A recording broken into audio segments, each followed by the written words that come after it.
bien, et de mes caroches. Il ne pouvait pas le dire. Voilà, je te cède la parole, Jean-Pierre. Merci Philippe.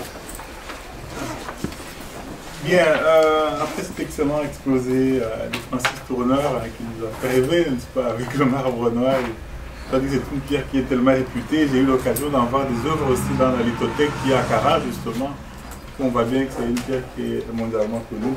Bien, maintenant, moi je vais vous amener dans un exposé un peu plus technique. Donc, c'était, ce qui a été souhaité, c'était de pouvoir brosser en général cette approche chambre épilée qui est utilisée, évidemment pour nous raccrocher aux choses que nous faisons dans le cadre de la SBG-IMR, de regarder notamment quelles étaient les implications géomécaniques en ce qui concerne le design. Donc voilà, donc un peu plus technique, donc on va sortir le mode voilà. Donc je vais parler rapidement, donc choix et champ d'application, le principe de la méthode des chambres épiliers, voir dans le cas de la particulier des roches ornementales, je ne vais pas aller trop dans le détail parce qu'on a un temps limité, hein, vous aurez l'occasion de voir ces choses-là sur le site même. Et puis terminer avec quelques considérations géomécaniques, notamment en termes de design, ça non plus trop insister parce qu'on peut se perdre facilement là-dedans. Mais d'abord un schéma général pour nous ramener aux choses de la mécanique. Donc on voit bien que la méthode, quand on prend on voit bien qu'il y a une grande panoplie de méthodes possibles en souterrain. Et la méthode chambre-pilier, elle apparaît ici, donc à l'extrême gauche, donc les Roman Pillars. Et vous voyez que, par exemple, là, vous avez des méthodes qui sont naturellement soutenues, et là, vous avez des méthodes où on ne soutient plus rien du tout. Donc, on laisse le toit se casser. Et alors, donc, on constate que lorsqu'on vérifie, on regarde l'amplitude des déplacements dans le massif encaissant, donc par rapport aux effets en surface, lorsqu'on part d'ici vers là-bas, on voit que les déplacements sont de plus en plus importants. Donc ici, on retrouve tout ce qui est méthode de foudroyage, hein, notamment ce qu'on a connu comme méthode d'exploitation à charbonnage, par exemple, la méthode de longue taille foudroyée, bien aussi les méthodes de sous-niveau foudroyé ou de bloc foudroyé ou de foudroyage en masse, comme on dit. Et à l'autre extrémité, on trouve des méthodes où on peut faire des grands chambres qu'on laisse vides, lorsque le terrain peut le permettre, ou alors les méthodes de chambre épilier, donc clairement, sont des méthodes où les déplacements sont faibles. Mais ça n'a pas que d'avantage, parce que la deuxième flèche qui est en bas montre comment on stocke de l'énergie dans le massif. Et là, on voit que c'est l'inverse. Donc les méthodes où on a fait du foudroyage, le terrain s'est détendu et il n'y a plus d'énergie accumulée, tandis que les méthodes où on laisse les chambres vides, on a une grande accumulation d'énergie, et c'est une énergie qui est souvent stockée sous forme élastique, on ne sait pas à quel moment elle peut se libérer. Donc il suffit que dans les éléments portants, un jour, il y a un des éléments qui cède, que cette énergie se libère, on se retrouve avec des dégâts qui peuvent être considérables et visibles en surface. Donc là, on a encore en mémoire tout récemment ce qui s'est passé à la Malone, n'est-ce pas, ça a tenu pendant des années, et puis quand un élément de faiblesse entre dans le système, eh bien voilà, il y a des ruptures en chaîne. Bien, alors, champ d'application à ces méthodes s'appliquent en général à des gisements de type des gisements plateurs, hein, donc ça veut dire avec des bandages qui sont faibles. En général, on est inférieur à 30 degrés. Et souvent, c'est pour des gisements de type sédimentaire, hein, comme le charbon, le sel, la potasse, l'échelle, les craies, je parlais de la Malogne, et ici les marques dans la région ici. Les puissances, l'épaisseur des couches qui sont exploitées, c'est de l'ordre d'une dizaine de mètres. Hein. Lorsqu'on arrive à des épaisseurs plus importantes, on parle plutôt des gisements qui sont massifs. Donc, ce sont et là, il faut passer à d'autres approches parce que si on applique, les piliers deviennent tellement hauts, donc on aura l'occasion d'en parler un tout petit peu. Et ça pose des problèmes de stabilité à terme. Donc voilà, parce que si c'est trop épais, on a des problèmes de tenue de ces piliers. Et si c'est par contre, c'est trop mince, à ce moment-là, on est obligé de reprendre du matériau qui n'est pas valorisable, comme du sérieux, soit au toit, au-dessus, soit au mur, pour permettre l'accès, notamment. Ça se retrouve par exemple dans certains gisements, quand le gisement le justifie. Hein, donc, on voit les mines d'or en Afrique du Sud, par exemple, les mines de platine. Vous avez des vins qui sont exploités qui font parfois 60-80 cm d'épaisseur. Et là, pour pouvoir permettre l'accès à l'intérieur, on est obligé de prendre un peu de stérile pour que les gens puissent rentrer dedans. Et à ce moment-là, on va diluer le matériau qu'on est en train d'exploiter. Alors, le principe de la méthode, c'est quoi? Donc, on va ouvrir des chambres, donc on appelle les stops ou les rooms, et puis on va laisser des piliers qui peuvent avoir différentes formes. Ça peut être circulaire, carré, tout comme ça peut être des murs longitudinaux. Et à la fin de l'exploitation, on peut aussi se permettre de remplir les vides, emblayer. On peut aussi se permettre de récupérer. Donc ça s'est fait par exemple, pour le moment on est, je montrerai une des images, je travaille avec Géodéris, qui est un groupement scientifique entre le VRGM et l'INERIS en France, notamment sur le bassin phérifère lorrain. Où on a développé énormément d'exploitation par chambre et piliers. Il y a des zones où on a foudroyé les piliers et où les choses sont stabilisées, des zones où on a laissé les piliers en place parce qu'on ne voulait pas qu'il y ait des dégâts en surface, mais où des surveillances sont très importantes parce que de temps en temps on doit évacuer la population pour éviter qu'il y ait des dégâts aux habitations avec les personnes à l'intérieur. Alors, le développement de ce type d'exploitation, donc un petit schéma conceptué. Donc, on va commencer par, lorsqu'on a un gisement platteur comme ça, on va d'abord faire ce qu'on appelle les traçages. Donc, on va ouvrir les voies, donc vous voyez là. Donc, il y a une voie là qui s'ouvre, ça c'est une galerie principale, et puis il y a les galeries secondaires qui vont se développer comme ceci. Ensuite, on va procéder au dépilage. Donc, on recoupe ces piliers-là, ces piliers longs, on les recoupe et on obtient des piliers dits rideaux et puis après on va les refendre pour avoir finalement des piliers définitifs qui sont censés rester en place si on ne prévoit pas de récupérer. Donc c'est une géométrie qui est relativement simple à développer et la plupart des exploitations anciennes, lorsque le gisement le permettait, donc avec un pendage assez faible, ont été exploitées de cette manière. En géométrie réelle, bon, c'est pas toujours très je veux dire, avec des croisements, avec des voies perpendiculaires. Donc ici, on a pris l'exemple, je suis avec Fanny, finalement, on met Golzi, on met notre exploitation. Bon, il m'a dit, on met ceci, voilà. Il m'a mis un exemple pour faire plaisir à notre ami Francisque Zérien, l'histoire. L'exploitation réelle pour voir que finalement quand on se déplace dans l'exploitation on peut retrouver des géométries qui varient d'une région à l'autre. Vous voyez là par exemple on voit qu'il y a des piliers plus gros, il y a des endroits où des piliers sont beaucoup plus petits et parfois lorsqu'on est dans un gisement classique où on est guidé par la richesse du gisement, ça veut dire par exemple on regarde la teneur ou la qualité du matériau qu'on exploite. On peut décider de laisser des piliers dans les zones où on estime que le matériau n'en vaut pas la peine, ou bien quand on estime qu'il y a une fracturation qui fait qu'on peut avoir des problèmes de stabilité. Donc on va piloter comme ça l'exploitation et donc ce n'est pas toujours de manière systématique qu'on fait les traçages. Voilà, alors on a parlé de pendage donc jusqu'à à peu près 30 degrés, mais 30 degrés, c'est déjà pas mal lorsqu'on travaille sur des pentes, surtout lorsqu'on pense à la mécanisation. Alors, on a 3 approches qui peuvent être utilisées pour faire l'exploitation. Il y a la méthode dite horizontale, lorsqu'on a des gisements qui sont épais, inclinés ou qui sont subhorizontaux. Il y a la méthode dite inclinée et il y a la méthode en marche d'escalier. Donc la troisième méthode permettant de travailler sur des gisements fortement pentés, mais avec des chantiers qui sont à l'horizontale, surtout lorsqu'on pense à la mécanisation. Donc ici, quelques schémas pour vous montrer ces 3 méthodes. À l'horizontale, donc là, on a un gisement qui est épais, donc voici la couche qu'on va exploiter.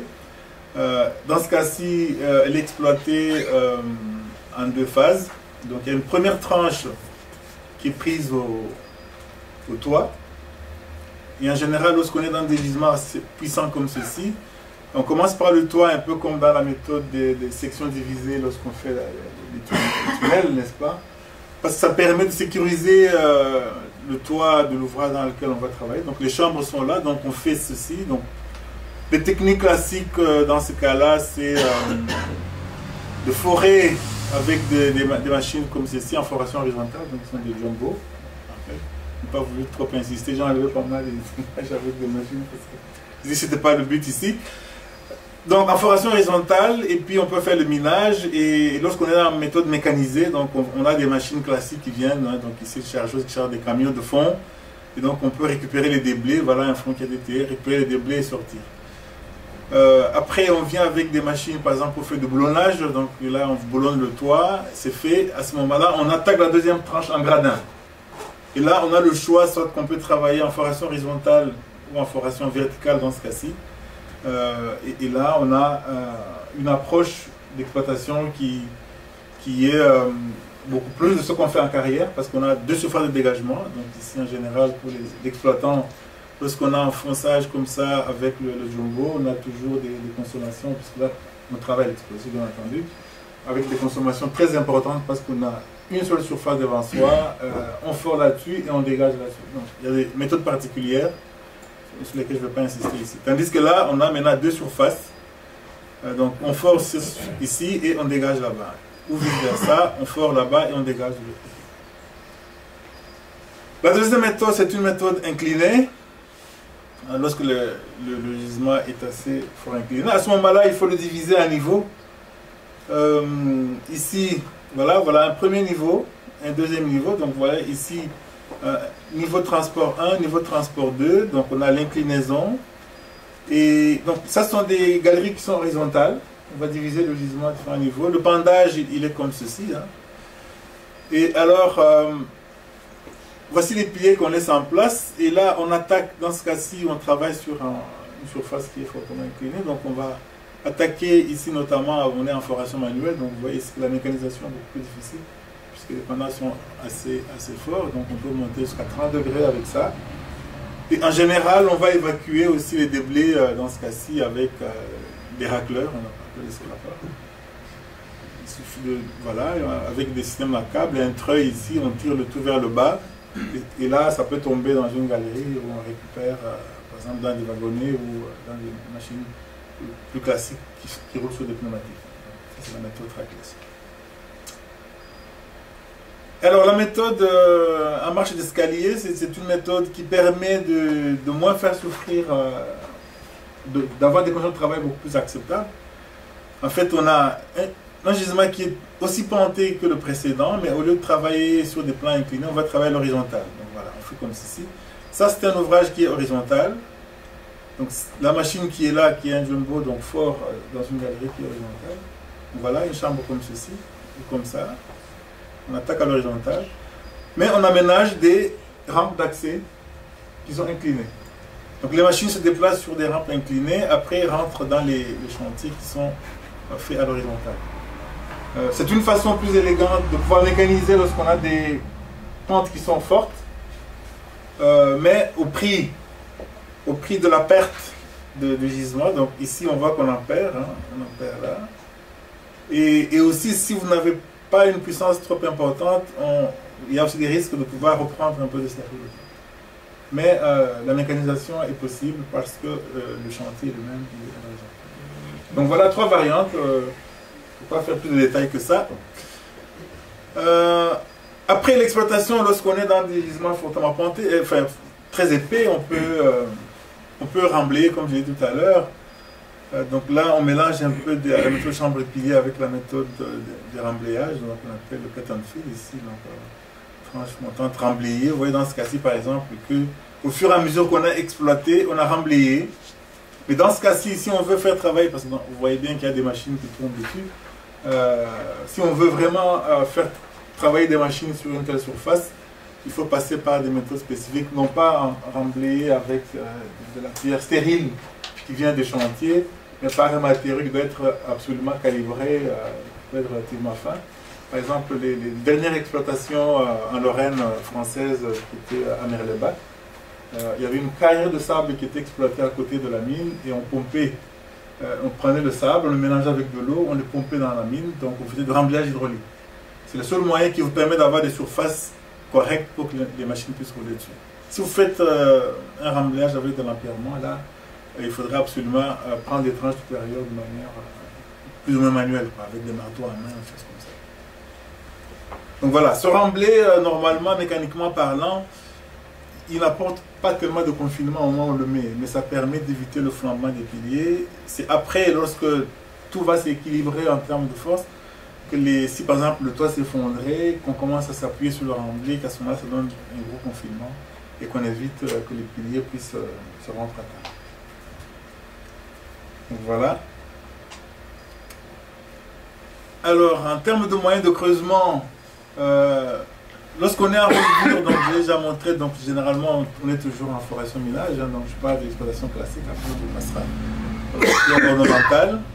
Et quand on est en roche tendre, ben, on peut travailler à l'abattage mécanique, hein, par exemple, bon, là, les mines de potasse en Alsace notamment ont été faites de manière mécanisée, donc il y a ce qu'on appelle des mineurs continus, hein, donc les machines à taille ponctuelle qui sont connues dans le génie civil aujourd'hui, mais en plus petite taille, avec des profils plus bas pour pouvoir accéder à des ouvrages de faible dimension. Et là, on travaille avec des machines comme ça, en coupe mécanique, mécanique de coupe, cisaillement, poinçonnement, pour pouvoir faire l'exploitation. Mais ça, il faudrait que le matériau soit tendre et peu abrasif. S'il est très abrasif, vous allez user beaucoup de pics, donc ceux qui ont suivi le chantier du tunnel de Souma, il en savent quelque chose. Lorsqu'on a mis la machine à taille ponctuelle et qu'on n'a pas pu terminer le chantier parce que l'usure des pics était exagérée. Bien, alors quand on arrive dans la roche ornementale, donc d'abord j'ai mis ici un petit schéma de principe. Donc là on est assez ouvert, hein, pour qu'on peut-être comprendre plus facilement. Donc Francis Tourneur a parlé du filet hélicoïdal.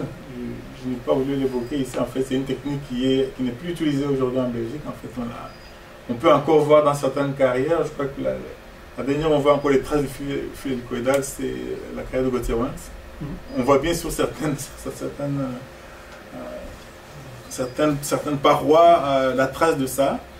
Mais le principe, c'est quoi? C'est de pouvoir extraire des grands blocs, hein, parce que bon, là, on oublie l'explosif brisant, mais on peut travailler avec l'explosif doux. Alors, le principe, si je me remets par exemple à soigner en acier levé, c'est juste un schéma hein, conceptuel.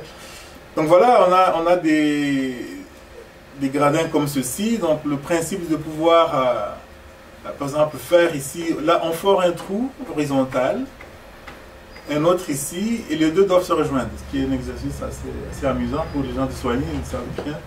D'ailleurs parfois ils en font 3-4 pour aller rejoindre l'autre trou parce qu'ils doivent faire après de l'enfilage. Voilà, ici un trou vertical, donc là on fait de l'enfilage, donc on passe un fil diamanté, et puis on va scier la base, là on va scier la section verticale.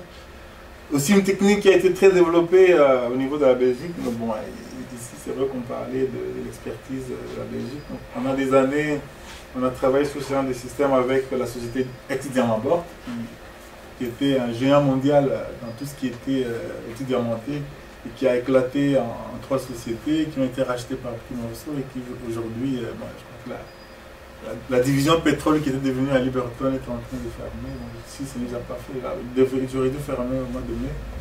Ils étaient en train de partir. La division minière était déjà vendue depuis début des années 90 et il restait le reste, donc qui est devenu Varna, donc qui est à Guilanguin. Diamantbord à l'époque développait des machines d'enfilage comme ça. Donc une fois que, voilà, ici on a scié la base, on a scié la section verticale. Alors ici on vient faire des trous. Ils sont très rapprochés, j'en dirais 2-3 mots. Des trous très rapprochés, on va faire un minage doux. Cette fois-ci, on va prendre un explosif plus doux, donc je vais en parler un peu plus loin. Et avec ça, on peut fracturer, on peut faire une surface derrière. Donc on verra bien que le fait de faire des trous rapprochés, d'utiliser un explosif qui n'est pas brisant, ça veut dire que là, on va travailler uniquement, parce qu'un explosif classique travaille de manière, donc vous avez la pression de détonation qui génère une onde de choc qui va fissurer le massif et la pression de gaz qui pousse. Mais dans ce cas-ci, quand on travaille avec les roches fondamentales, on doit pouvoir travailler avec des explosifs qui évitent cette onde de choc pour ne pas endommager la pierre, parce que le but est de récupérer les pièces. Donc vous avez suivi notamment exposé le Francis Tourneur, donc il faut récupérer des pièces qui soient en bon état. Il est hors de question de pouvoir les endommager au moment où on va découper le bloc et le sortir de manière à ce qu'il soit le plus intact possible. Après ça, on peut le redécouper en un plus petit bloc qui soit transportable vers les installations de traitement. Donc là, c'est en fil diamanté. Sinon, on peut travailler également avec des haveuses. Ça, c'est des haveuses de carrière à ciel ouvert. En fait, à proprement parler, lorsqu'on parle de havage, on parle d'une découpe horizontale comme ceci. Donc, lorsqu'on fait de la découpe verticale, on parle de rouillage. Donc, la haveuse, c'est une machine avec un bras. Voilà, ici le bras il coupe à l'horizontale, donc celui-là il coupe à la verticale. Donc là, si aujourd'hui vous visitez les carrières de soigner, donc on va voir que la plupart sont des haveuses comme ça qui travaillent. Donc là, on peut venir ici, on fait un trait, voilà, on fait notre trait, on découpe comme ça les blocs. Et une fois que les blocs sont découpés, on peut les basculer et puis les transporter vers les installations de façonnage, soit sur place, soit transporter ailleurs. Et quand on est en souterrain, ce sont des machines particulières, dont les images sont sur les roll-up qui sont à l'extérieur. Donc c'est à peu près le même principe. Hein. Donc ici vous avez, ça ce sont des haveuses qui sont sur des machines mobiles. On arrive, on peut les caler entre toi et mu. D'ailleurs les premières haveuses notamment, il y avait une société qui était Perrier en France qui avait développé des systèmes sur colonne uniquement. Donc on venait caler les colonnes et alors le bras peut être mis à la verticale comme ceci pour découper dans un plan vertical. On peut également découper dans un plan horizontal. Donc voilà un système ici pour pouvoir faire la découpe. Donc là vous avez la haveuse en souterrain qui est avec son bras, là qu'on ne voit pas très bien, qui est en train de faire un trait là. Et donc évidemment c'est important lorsque vous devez attaquer un front comme ça qui est vraiment en souterrain, de pouvoir faire d'abord une entrée sur le côté. Donc c'est une chose qu'on a eu l'occasion de faire à Carrare, avant de pouvoir couper l'arrière de votre bloc. Sauf si vous tombez sur un accident géologique qui vous permet de faire le dégagement de manière naturelle. Mais c'est tout un art pour faire ce genre de travail. Donc voilà, ça c'est sur le découpage à la haveuse. On peut également découper à l'explosif comme je l'ai dit tout à l'heure. Alors, j'ai parlé de l'explosif doux et non brisant, notamment la poudre noire. Pourquoi? Parce que cette poudre noire ne développe qu'une pression. Il n'y a pas d'onde de choc. C'est un explosif qui ne détonne pas, qui déflagre. Donc quand vous faites beaucoup de trous qui sont proches les uns des autres, on peut vérifier que si on applique dans le cas de la mécanique des roches, on voit la pression des trous qui sont rapprochés. Si les trous sont rapprochés, l'effet de la pression des gaz est de superposer la contrainte de traction le long de la ligne qui passe par les trous. Donc ce sont des plans qu'on a même fait au niveau du laboratoire. On a mis quelques espèces d'obturateurs, vous mettez plusieurs trous, et puis vous mettez une pression hydraulique à l'intérieur, et vous faites une découpe parfaite qui passe par la ligne des trous, parce que c'est là que les contraintes de traction s'additionnent et où elles sont maximales. Donc ça fait une belle découpe avec ça. On peut également travailler avec des explosifs brisants. Hein. Donc, quand je dis brisant, ça veut dire des vitesses qui dépassent les 4-5 000 mètres par seconde. Donc, mais à ce moment-là, on utilise un dispositif qu'on appelle le découplage. Donc, il ne faut pas que l'onde de choc arrive sur la paroi pour ne pas endommager la terre. Donc, ça veut dire que vous allez centrer votre explosif dans le trou et laisser un matelas d'air entre l'explosif et la paroi. Donc ça permet également de faire un bon découpage. Ça s'utilise aussi beaucoup lorsqu'on fait le découpage final en paroi de tunnel pour éviter un maximum d'effets arrière, hein, donc pour notamment tout ce qui va venir comme travaux de finition derrière. Donc voilà, les différentes techniques sont utilisées à ce niveau-là. Donc voilà quelques exemples. Donc une machine de foration ici dans la carrière de Bolzine, donc je pense qu'on aura l'occasion de voir ça. On peut, voilà, machine comme ça téléguidée, donc voilà, avec charrette de perforation téléguidée au travail dans le bandit de minage. Donc on aura l'occasion, je suppose, d'avoir des explications de la part de Francis Kézirian là-dessus. Ensuite, les blocs qui sont découpés peuvent être dégagés. Bon, pour dégager, on va utiliser le système, bon, un petit schéma conceptuel qui est de famille. Bon, on va glisser les coussins ici dans les fentes après la découpe. Et donc on peut comme ça bouger les blocs. Et une fois qu'on a dégagé les blocs, ben, on peut les transporter. Dans ce cas-ci, ce sont des choses que vous verrez également dans la carrière. Donc je n'ai pas insisté là-dessus puisque ce sont des choses pratiques qu'on va avoir sur place. Bien, alors quelques considérations géomécaniques, donc ça ne pouvait pas manquer, n'est-ce pas? Je connais là pour ça. Rapidement, sans rentrer dans le détail, bon, pendant longtemps, on a utilisé des approches empirico-analytiques notamment, et on a regardé d'un côté le toit et de l'autre côté les piliers. Et puis, 2-3 mots sur les méthodes numériques. Alors, dans les méthodes empirico-analytiques, bon, ici, c'était très emprunté à l'école française avec les vieux comme Tincelin. Bon, ben, dans une moindre mesure, des gens comme Gérard Rouy, qui est encore plus actif, je l'ai encore vu il y a à peu près un mois, qui est toujours aussi actif. Et donc, alors, ici, si on est dans une chambre avec un toit qui est stratifié comme ceci, on considère que lorsqu'on va ouvrir la chambre, donc le toit va se décoller. Et donc, il va se passer ici un mouvement de cisaillement dans le joint de stratification. Et donc, on pourra faire des hypothèses sur le comportement de cette dalle qui va se décoller. Donc, on peut utiliser la théorie de la poutre en lui mettant des hypothèses soit d'encastrement, si le banc est suffisamment épais, ou même d'imaginer que si il y a un décollement très important et que le frottement est très faible, on peut même l'assimiler à une rotule. Pour dire, et on regarde à ce moment-là quelle est la flexion que votre banc va avoir. Et là, on recourt à des formules de la mécanique de la résistance des matériaux, hein, donc qui est la théorie de la dalle élastique. Bon, on ne va pas rentrer dans le détail, c'est juste que vous puissiez voir là, mais si on place comme ceci, voilà, mon axe XY là, avec l'ouverture de la chambre, donc je peux calculer le moment fléchissant, ainsi que la flèche. Et donc cette flèche donnera un maximum au milieu de la portée, bien entendu.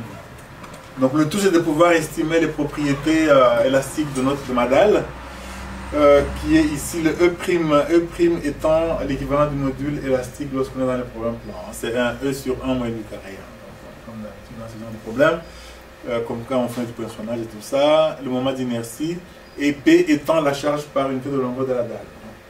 Selon que la dalle, vous prenez l'épaisseur naturelle qui, selon la stratification, ou bien que vous solidarisez vos dalles, vos premiers bancs, et que vous avez un banc plus épais grâce par exemple à du boulonnage, donc on peut donner des propriétés particulières élastiques donc, à ces dalles-là et calculer le moment fléchissant à la flèche.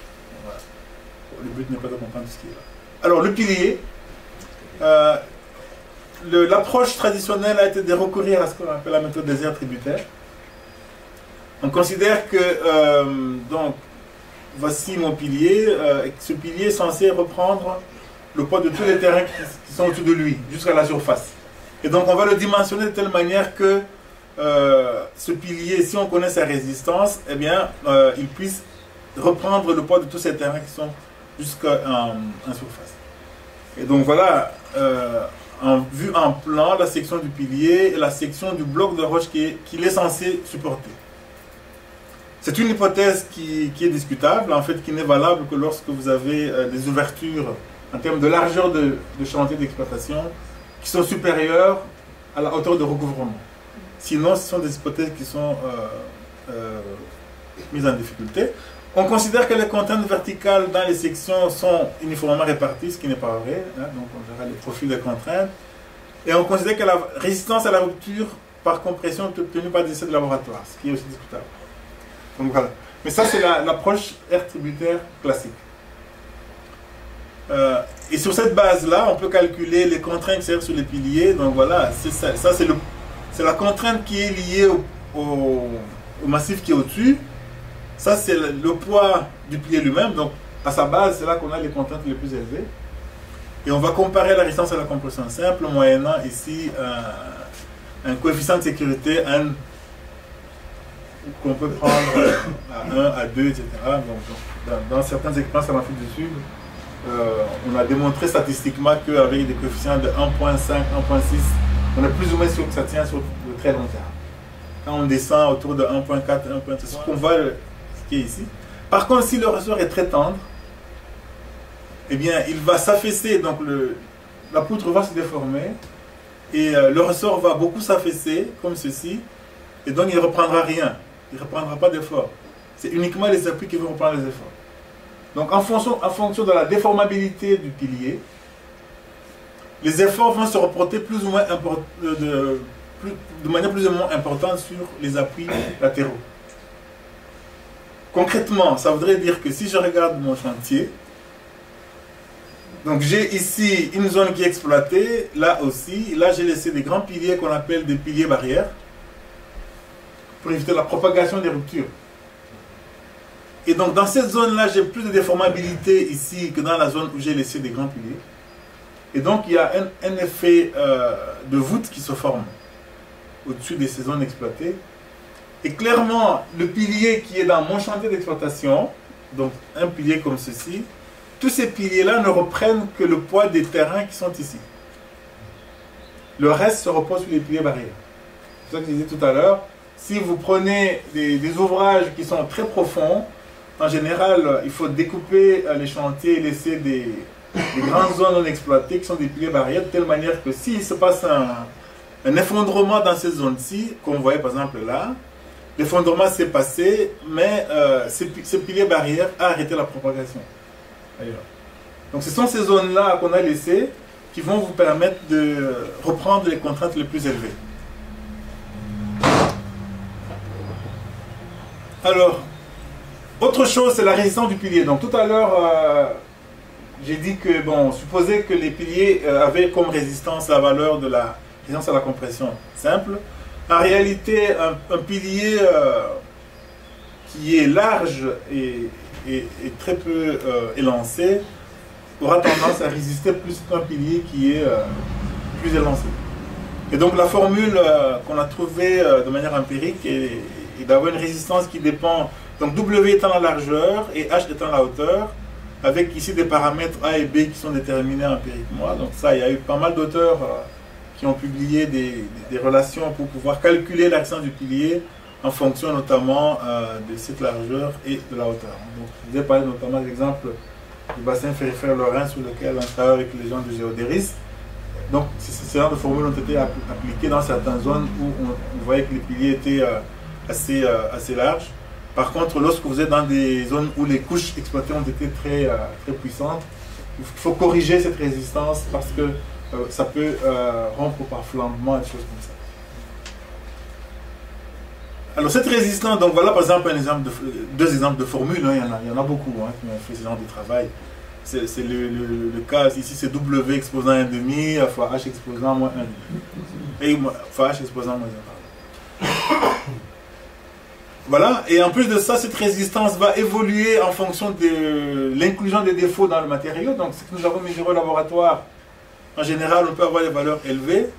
Par exemple ici, si je prends le cas certains charbons, avec des variabilités très élevées, au fur et à mesure que je veux augmenter la taille de mon échantillon, je vais tendre vers une valeur qui est beaucoup plus faible. Par exemple, là, on était autour de 30-40 MPa de résistance, et quand vous prenez un pilier de grande taille, on tombe à des résistances de 5 MPa. Parce que ça inclut beaucoup de défauts dans votre matériau, donc la résistance diminue avec la taille. On a fait des expériences in situ, mais c'est uniquement pour des matériaux qui s'y prêtent. Notamment, il y a eu beaucoup en Afrique du Sud, dans une moindre mesure en Australie, pour mesurer la résistance des piliers directement in situ. 3 approches ici. Vous voyez, on découpe le pilier, puis on remplace le matériau d'origine par des vérins qui vont pousser. Premier dispositif, deuxième, troisième. On met plusieurs vérins qui vont... Et ce vérin, on va leur imposer à chacun le même déplacement. Et on va regarder comment évoluent les contraintes. Alors ces contraintes, voilà, on va obtenir globalement en moyenne une courbe comme ceci, comme si on était au labo. Et vous voyez comment se répartissent les contraintes à l'intérieur. Donc sur le pourtour où il n'y a pas de confinement, les contraintes sont plus faibles, et dans le cœur, elles sont plus élevées. Au moment où on arrive à la rupture, voilà à quoi ressemble le profil. Et même après que le pilier soit déjà rompu, on voit que le corps qui est encore confiné tient encore une certaine contrainte, parce qu'il y a un confinement qui joue là-dessus. On a encore des contraintes qui sont élevées. Et ça a permis également de pouvoir ajuster les formules intéressant des piliers sur cette base-là. D'où le fait que quand vous voyez ce genre de choses, il faut éviter des choses comme, je vais vous montrer comme on a vu notamment à la main. Alors, autre chose que j'ai dit aussi, on supposait que les contraintes étaient uniformément réparties. En réalité, moi c'est connu, hein, quand vous avez un vide, vous avez toujours le pic de contrainte. Tant que vous êtes dans le modèle élastique, vous avez le pic contrainte qui est sur la paroi et qui va diminuer avec l'éloignement. Pareil, cet ouvrage va faire la même chose, un pic de contrainte ici qui va s'éloigner. Et quand vous superposez les deux, vous obtenez ceci. Un pic sur cette paroi, un pic sur cette paroi-là, et une contrainte verticale plus faible dans le massif lui-même. Mais en fait, en réalité, les mineurs, surtout les mineurs profonds, ils ne travaillent jamais avec des piliers élastiques. Parce qu'ils sont dangereux. En Afrique du Sud, par exemple, comme ils sont très profonds, ce sont les mines les plus profondes, donc dans les 3-4 000 mètres de profondeur, ils évitent d'avoir ça parce que ceci veut dire que quand il y a rupture, elle arrive dans la paroi et c'est très dangereux. Donc, ils ont ce qu'ils appellent le phénomène d'éclatement de roche, donc le rock burst. Et pour ça, on repousse le pic à l'intérieur du massif. Donc le but c'est de fracturer ici le bord des piliers de manière à ce que ce pic se retrouve à l'intérieur. Et si vous voulez récupérer un maximum de matériaux, vous pouvez même pousser de manière à avoir un pic unique en rapprochant les deux pics à l'intérieur. Donc vous n'avez plus qu'un cœur qui est intact et tout le reste est rompu. Alors il faut même ça en préfracturant. Donc on faisait ça aussi dans le charbonnage. Hein. Lorsque la laveuse tournait sur le front, on forait des trous et puis on injectait de l'eau sous pression pour préfracturer, pour éviter que la contrainte soit élevée devant le front. Parce que souvent, quand la laveuse passe, il y a des plaques qui peuvent se détacher et blesser devant. Donc voilà. Donc le mineur travaille toujours avec un matériau en rupture. Donc si on ne confine pas, voilà ce qui va se passer. Donc quand on regarde la distribution de ces contraintes à l'intérieur, on voit bien qu'il y a des contraintes de traction qui vont se développer dans cette zone-là, tout ce qui est bleu. Et à terme, si on ne les confine pas, ben, on finit ça avec des diabolos comme ça. Ça c'est le cas de mal, mais il y en a quelques-uns comme ça. Et donc, au fur et à mesure que ça va maigrir, ben voilà, ça va prendre de moins en moins. Ce corps qui est confiné ne tient plus grand-chose, mais s'il cède, ça fait un effet domino parce qu'après, c'est les piliers voisins qui reprennent plus de charge et puis ça peut se propager très vite. Et vous pouvez perdre toute une exploitation comme ça, un chantier. Et si vous n'avez pas de pilier barrière pour arrêter ça, ça peut prendre toute l'étendue de l'exploitation. Il y a eu quelques ressources célèbres comme ça dans le monde. Rapidement, ça c'est un exercice qu'on avait fait il y a déjà bien 15 ans de ça, pour Vivaco, hein, c'était à Saint-Martin-du-Lez, c'était au final du nord de Mazie, qui exploitait, enfin c'est une ancienne exploitation qui est maintenant utilisée comme réservoir pour stocker de l'eau, hein, donc par Vivaco. Et on avait des décollements de toit, bien ça se voit ici, n'est-ce pas? On avait voulu simuler un peu cet effet-là, et on avait travaillé en combinant éléments finis, éléments frontières, donc ce sont des approches numériques qu'on utilise. Et ici, voilà le banc ici pour simuler son décollement par un modèle, par élément fini. Vous voyez notamment ici les morceaux de banc qui sont tombés au toit. Donc là, on supposait que le poids agissait jusqu'en surface. Sinon, on peut faire des combinaisons éléments à part les éléments finis et à part les éléments frontières. Pardon, les éléments, oui c'est ça, les éléments frontières. En fait, il y a une méthode qu'on appelle la méthode discontinue de déplacement, donc BLM. Ça permet de faire une grille, par exemple, lorsque vous avez des géométries très complexes, parce que la difficulté pour faire de la modélisation numérique classique, c'est de pouvoir intégrer l'ensemble des vides que vous avez, donc, et les panneaux peuvent être énormes. Donc vous avez, alors on vient poser une grille comme ça, et le dépilage est simulé par l'enlèvement des éléments de la grille. Donc ça, c'est une grille qui est fine et là elle est grossière. Vous enlevez un élément, vous voyez comment ça se passe. Et une fois que vous avez obtenu, cette grille ici, elle représente toute cette surface. Et après, quand vous avez vu l'influence que ça peut avoir sur l'ensemble du massif, vous pouvez venir faire une section verticale avec un modèle de fini pour voir de manière plus fine ce qui va se passer dans le massif. Ce sont des approches qui ont eu beaucoup de succès dans les années 80. Et puis début des années 90, et depuis lors, il y a eu notamment des logiciels qui étaient développés par l'US Bureau of Mines, qui s'appelait Medicine, notamment dans les multicouches, pour voir comment on pouvait approcher les problèmes de subsidence en surface lorsqu'on arrive à dépiler au fond. Pas fait les détails. Ça, c'est un exemple d'une mine sur laquelle ça a été appliqué, c'est une mine de cuivre au Congo. Donc vous voyez, c'est géométrie chambre épilée qui est assez complexe. Donc il y a une grille qui est faite ici et lorsqu'on fait ces calculs par la discontinuité de déplacement en éléments frontières, ben, on obtient des choses comme ceci. Voilà, c'est justement Mulsim, là, le logiciel du US Bureau of Mines. Donc vous avez les contraintes verticales et vous voyez en termes de valeur les zones qui sont les plus critiques à surveiller. Vous regardez également les fermetures, donc la convergence. Partout. Donc il y a des zones dans lesquelles on n'a pas exploité, on voit que les convergences sont très faibles, et des zones plus critiques où vous voyez les valeurs qui sont beaucoup plus rouges. Et donc ça permet d'avoir une idée globale. Mais bon, pour ceux qui connaissent un peu la méthode des éléments frontières, on sait bien qu'elle a été développée en élasticité. Donc ça vous permet d'avoir des idées. Après, quand vous avez des contraintes qui sont obtenues comme ça, vous pouvez après reprendre une section verticale et faire des simulations en éléments finis. Toujours à Saint-Martin, là, voilà, on avait combiné éléments finis et éléments frontières. Tout ce qui est le bloc au-dessus est en éléments frontières et les piliers sont en éléments finis. Ce qui permet de voir la déformabilité ici notamment et de regarder de manière plus fine le pilier lui-même. Là, il a un élément fini, on voit en détail ce qui se passe à l'intérieur. Mais ça, on travaille en 2D, hein, évidemment, c'est un modèle simplifié. Et juste pour vous donner aussi une idée, maintenant, de plus en plus, on pousse. Hein, donc maintenant, avec FLAC, je vous ai parlé des projets sur lesquels on travaille avec Géodéris. Ça, c'est une image que j'ai empruntée à une thèse qui a été faite à Nancy. Donc voilà, on a de plus en plus maintenant FLAC 3D, on n'est pas encore tout à fait reproduire la géométrie réelle, mais on s'approche de plus en plus en modélisation 3D, où on peut se permettre de mettre toutes les couches comme ça, développer une géométrie 3D avec des ouvrages comme ça en souterrain, et faire un calcul qui permet notamment de voir, par exemple dans ce cas-ci, voilà, on peut regarder ici la contrainte principale majeure, notamment le tour de vie, de voir quelles sont les zones dans lesquelles ça se concentre le plus ou pas. Donc il y a, dans le cas des comportements en monocouche, ça donne des résultats qui commencent à être intéressants. Dans le cas du bicouche, c'est encore très compliqué. On est encore obligé de travailler beaucoup en 2D pour s'approcher de la réalité. Donc, pour vous dire que quelque chose qui se font pour s'approcher de plus en plus de la réalité et qu'il y a encore de la matière pour ce genre de choses. Voilà. C'est terminé, je vous remercie.